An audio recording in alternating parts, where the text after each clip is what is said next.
and welcome to Calc Lesson number 3. Today we are going to be finishing up section 1.3, evaluating limits analytically. So we're going to be looking at sublimits that take a little bit more algebra work than what you saw in the last video. So just a quick recap that indeterminate forms are values for which the limit cannot be determined. Today we're really going to be looking at the indeterminate form of 0 over 0 and some algebraic steps we can take when we get that indeterminate form so that we can find our limit. So in our last video, we looked at the basic dividing out technique, and you saw this example, the limit as x goes to 1 of x minus 1 over x squared minus 1. And just a quick recap, when you first plug in 1, you get 0 over 0. So in order to actually find our limit, you go ahead and factor your denominator, where you find that you have a common factor numerator and denominator. You're able to cancel those two factors out, and then you can find your limit as x goes to 1 of 1 over x plus 1 using direct substitution, and you get 1/2. So let's just start by taking a look at another limit where we want to use our factoring and dividing out technique. Here we want to find the limit as x approaches 2 of x minus 2 over x cubed minus 2x squared plus 2x minus 4. If we plug a 2 in initially, we are going to get that 0 over 0 indeterminate form. So in order to actually take this limit, we want to take our denominator and factor it. So quick review here, we have 4 terms we can factor by grouping. By taking the GCF out of our first 2 terms, we would take an x squared and we're left with x minus 2. And the GCF of our second 2 terms would be a positive 2. We're left with x minus 2. So we can factor our denominator into x squared plus 2 and x minus 2. So we can go ahead and take our limit as x approaches 2. Of x minus 2 over, and just change that denominator, x squared plus 2 over x minus 2. Notice we have that same factor, numerator and denominator, so I'm going to go ahead and cancel those out, which means now I can really take my limit as x goes to 2 of 1 over x squared plus 2. Now that I've simplified, I can use direct substitution. So this is going to be equal to 1 over 2 squared plus 2, plugging in my x value, which means this is going to be equal to 1 over 4 plus 2 is just 6.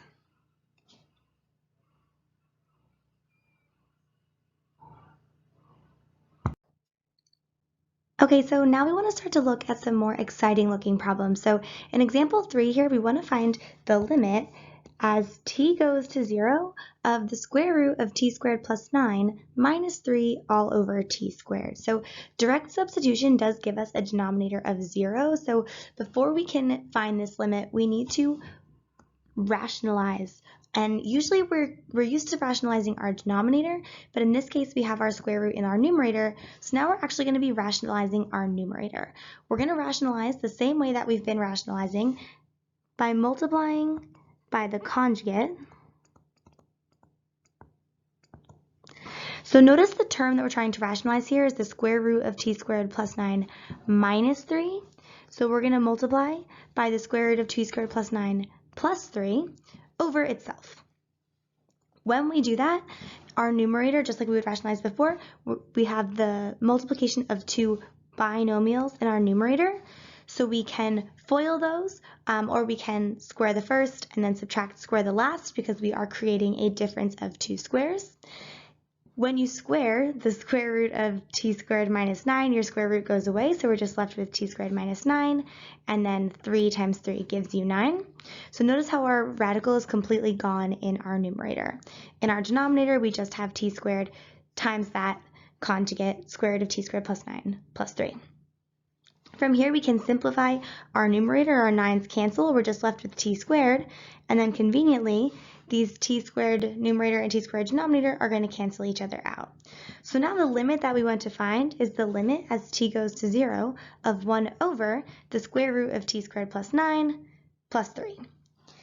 Because we only have a t variable in this square root of t squared plus 9, we can really look at 1 over, and then we only really have to take the limit inside here, since that's the only t variable.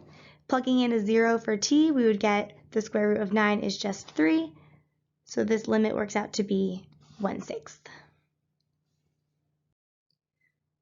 Okay, so let's just work through one together. Here we are going to find the limit using the rationalizing technique. The limit as x goes to 0 of the square root of x plus 2 minus the square root of 2 over x. Again, if we just use direct substitution, we're going to have a denominator of 0. Actually, we're going to have 0 over 0, our indeterminate form. So we need to use an algebraic technique before we can take our limit. In this case, because we have square roots in our numerator, we're going to be rationalizing our numerator.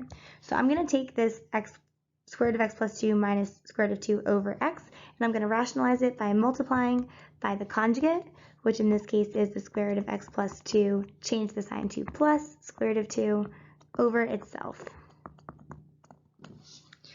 Hopefully you remember that you can, we're creating a difference of squares in our numerator, so this becomes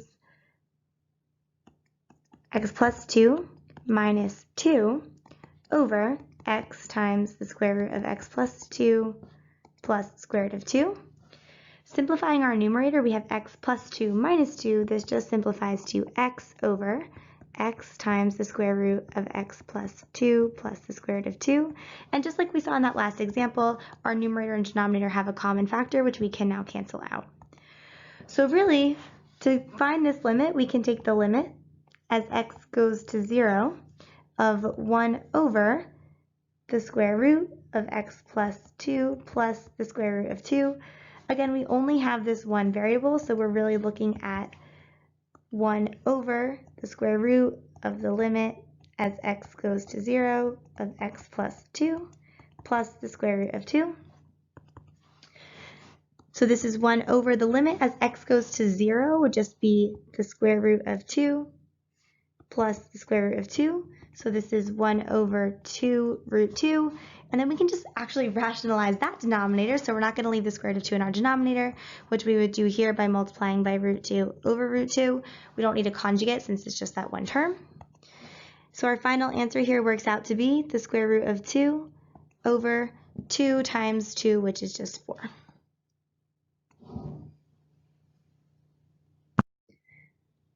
Okay, in our next type of example, these are even more exciting looking. Here we want to take the limit as x goes to 0 of 1 over x plus 4 minus 1 over 4 all over x. So our tactic here is going to be simplifying our complex fractions. So we can do that by first looking at our numerator, this 1 over x plus 4 minus 1 over 4, and finding what our common denominator would be there. So in this case, our common denominator would be 4 times x plus 4. And then we're going to multiply our whole complex fraction by 4x plus 4 over 4x plus 4. Now when we do that, when we multiply here, we're distributing 4x plus 4 times 1 over x plus 4 minus 4x plus 4 over 4. So our common factors cancel, so the x plus 4's cancel and the 4's cancel. And then in our denominator, we just have that x times, 4x plus 4. So this simplifies to be 4 minus x plus 4 over 4x x plus 4. From here, we can simplify by distributing our negative. Our 4 and our negative 4 cancel, and we're just left with negative x over 4x times x plus 4. Then our x's cancel, so we can simplify this by finding the limit as x goes to 0 of negative 1 over 4 times x plus 4. Now that we've simplified, we can use direct substitution. So this is equal to negative 1 over 4 times 0 plus 4, which is just equal to negative 1 over 4 times 4, which is 16.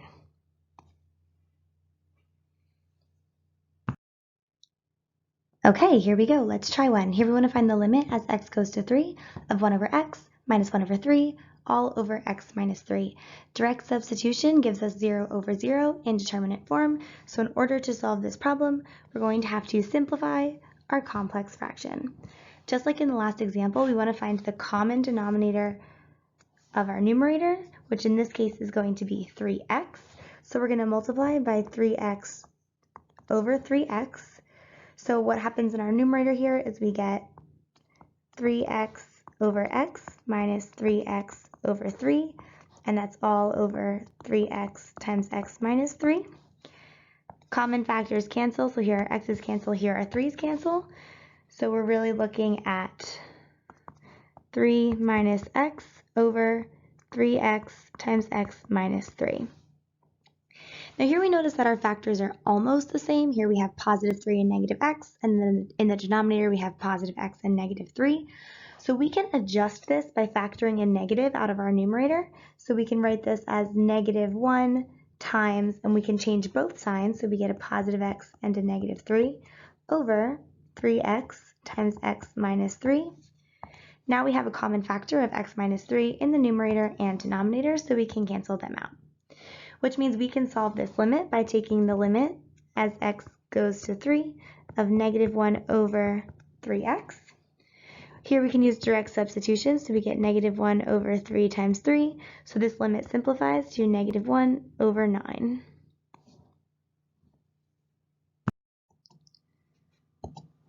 So our last type of example today is going to use the difference quotient. So recall that the difference quotient is f of x plus h minus f of x over h. And remember that the difference quotient computes the slope of the secant line through those 2 points f of x and x plus h, f of x plus h on the graph of f. So we're going to be using this formula for the next couple of problems.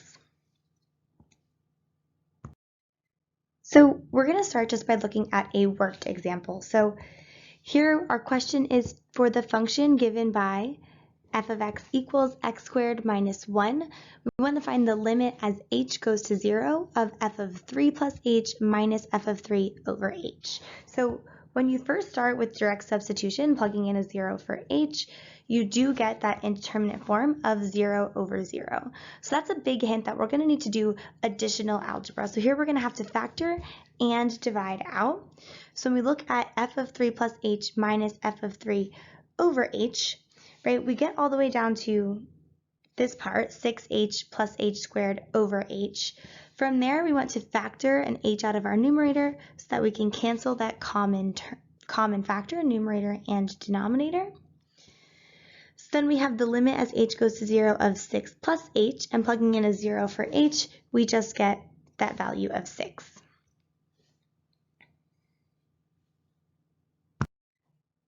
So we just want to note that for any x value, the limit of a difference quotient is an expression of the form, the limit as h goes to 0 of f of x plus h minus f of x over h. Direct substitution into the difference quotient always produces the indeterminate form of 0 over 0. Notice when you plug your 0 in for h, you end up with f of x minus f of x, which is 0, and when you're plugging 0 into your denominator, you get 0. So you always get 0 over 0, and you have to do additional work to factor and cancel before you can actually take your limit. All right, here we go. So here we're going to do the limit of a difference quotient. So for the function f of x equals 2x squared plus 1, we're going to find the limit as h goes to 0 of f of 2 plus h minus f of 2 over h. Now remember, direct substitution is going to give us that 0 over 0 indeterminate form, so we have to simplify this function before we can actually take our limit. So if we look at f of 2 plus h, that means we're going to be plugging a 2 plus h in for our x values, so we would have 2 times 2 plus h squared plus 1 minus f of 2, so minus our original function evaluated at 2, so this would be minus 2 times 2 squared plus 1. And notice how I put that whole quantity in parentheses to make sure that I remember to distribute that negative all over h. So now remember, when we are multiplying 2 plus h times 2 plus h, we have to actually FOIL that. So we get 2, and if you multiply that binomial out, you would get 4 plus 4h plus h squared plus 1 minus, still in parentheses, I'm going to simplify 2 times 2 squared is 2 times 4, which is 8 plus 1, all over h.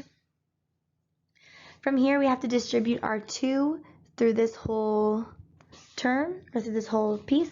So we have 8 plus 8h plus 2h squared plus 1, and then minus 9, and this is all over h. Plus 1 minus 9, I'm just going to make, say, minus 8. It's a little bit easier to see. Now we can cancel our positive 8 and our negative 8. So this is 8h plus 2h squared over h. From here, we can factor out our common factor in our numerator, which is an h. So this becomes h times 8 plus 2h over h. Now that we have an h in the numerator and in the denominator, we can cancel those out. So to find this limit, we can actually look at the limit as h goes to 0 of 8 plus 2h. Now we can use direct substitution. So we have 8 plus 2 times 0. So our limit here is just equal to 8.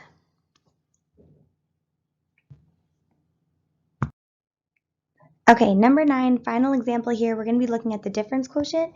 Here our function is f of x equals the square root of x minus 2, and we want to find the limit as h goes to 0 of f of x plus h minus f of x over h, so that difference quotient. In example number 8, we had f of 2 plus h minus f of 2. However, in this one, we just have our f of x, so it's going to be a little bit different. If we were to plug in a 0 for direct substitution, we would have f of x minus f of x would give us 0 over 0 indeterminate form. So we have to do a little bit more work. So we're going to start by plugging in our x plus h and our x into our function. So we have f of x plus h would just be the square root of x plus h minus 2. Then we're going to subtract our function, which is minus the square root of x minus 2. And this is all over h. So looking at this problem, in order to simplify this, we're actually going to have to go back and use that rationalizing the numerator technique. So this problem is going to be a little bit crazy town. So to do this, we're going to multiply by our conjugate. Remember, we're going to take our numerator and just change the sign between those two terms. So this would be the square root of x plus h minus 2, change it to plus the square root of x minus 2 over itself.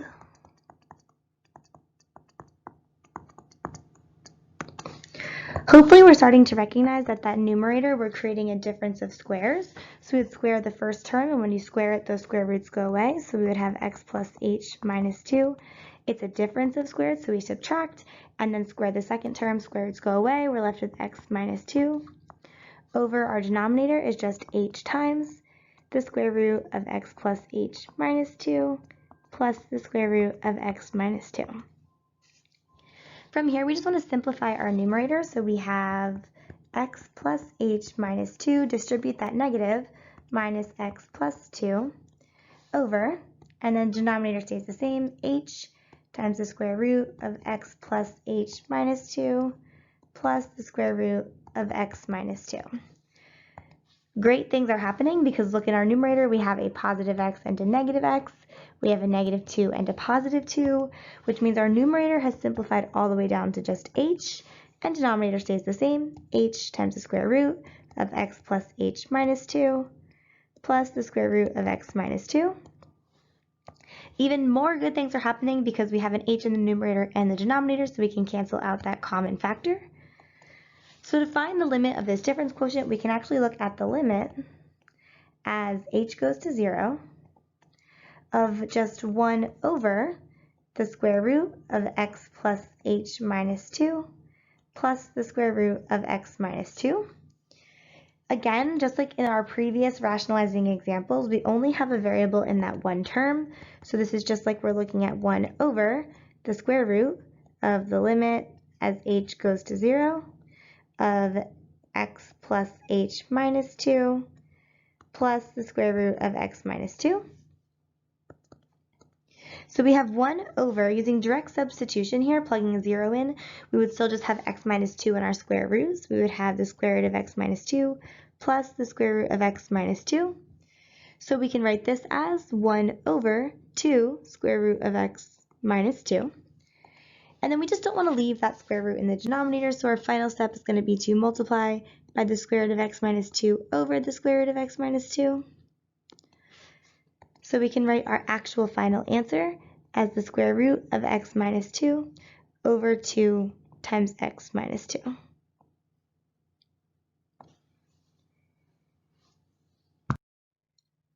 Great job with these problems today. Homework 3 is in section 1.3, which is pages 67, 68, numbers 12, 14, 22, 24, 26, 39, 50, 52, 53, 55, 57, 59, 60, and 83. The answer key is posted for you, and just reach out to your teacher if you have any questions about these problems or about the homework problems.